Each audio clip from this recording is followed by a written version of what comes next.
நேபாள எல்லை அருகே திபெத்தில் சக்தி வாய்ந்த நிலநடுக்கம் ஏற்பட்டது. இதில் 32 பேர் உயிரிழந்துள்ளனர். அதனை அண்மை செய்தியாக பார்த்துக் கொண்டு வருகிறோம். இது குறித்த முழு விவரங்களை வழங்க செய்தியாளர் காவ்யா நம்முடைய இணைப்பில் காத்திருக்கிறார். காவ்யா, வணக்கம். விவரங்கள். வணக்கம் நவீனா.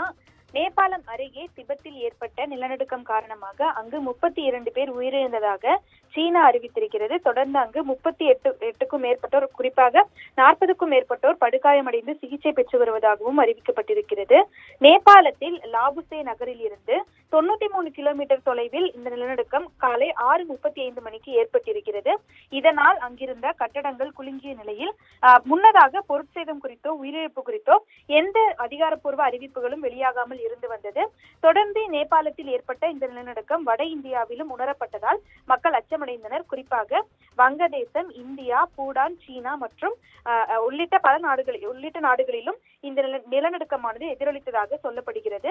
முன்னதாக கடந்த 2015ஆம் ஆண்டு நேபாளத்தில் ஏற்பட்ட நிலநடுக்கத்தால் 8000க்கும் மேற்பட்டோர் உயிரிழந்ததும் குறிப்பிடத்தக்கது. அப்போது பல்லாயிரக்கணக்கானோர் காயமடைந்தனர்.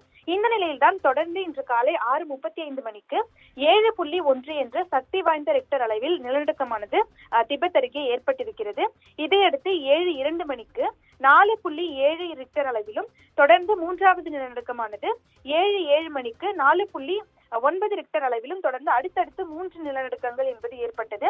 இந்த நிலநடுக்கமானது குறிப்பாக பீகாரில் உணரப்பட்டிருக்கிறது. அங்கு மக்கள் தங்கள் வீடுகள் மற்றும் குடியிருப்புகளுக்கு வெளியே தொடர்ந்து அவர்கள் ஓடி வந்து வெளியேறிய காட்சிகளும் முன்னதாக வெளியாகி இருந்தது. இந்த நிலையில்தான் தற்போது இந்த நிலநடுக்கம் காரணமாக 32 பேர் உயிரிழந்ததாக தெரிவிக்கப்பட்டிருக்கிறது. இந்த அறிவிப்பினை சீனா வெளியிட்டிருக்கிறது. அதோடு 40க்கும் மேற்பட்டோர் அங்கு படுகாயமடைந்து சிகிச்சை பெற்று வருவதாகவும் அறிவிக்கப்பட்டிருக்கிறது. தொடர்ந்து அங்கு இடிபாடுகளில் சிக்கியுள்ளோரை மீட்கும் பணியானது தீவிரப்படுத்தப்பட்டு உள்ளதாகவும் சீன ஊடகங்கள் தகவல் வெளியிட்டுள்ளது குறிப்பிடத்தக்கது. விவரங்களுக்கு நன்றி காவ்யா.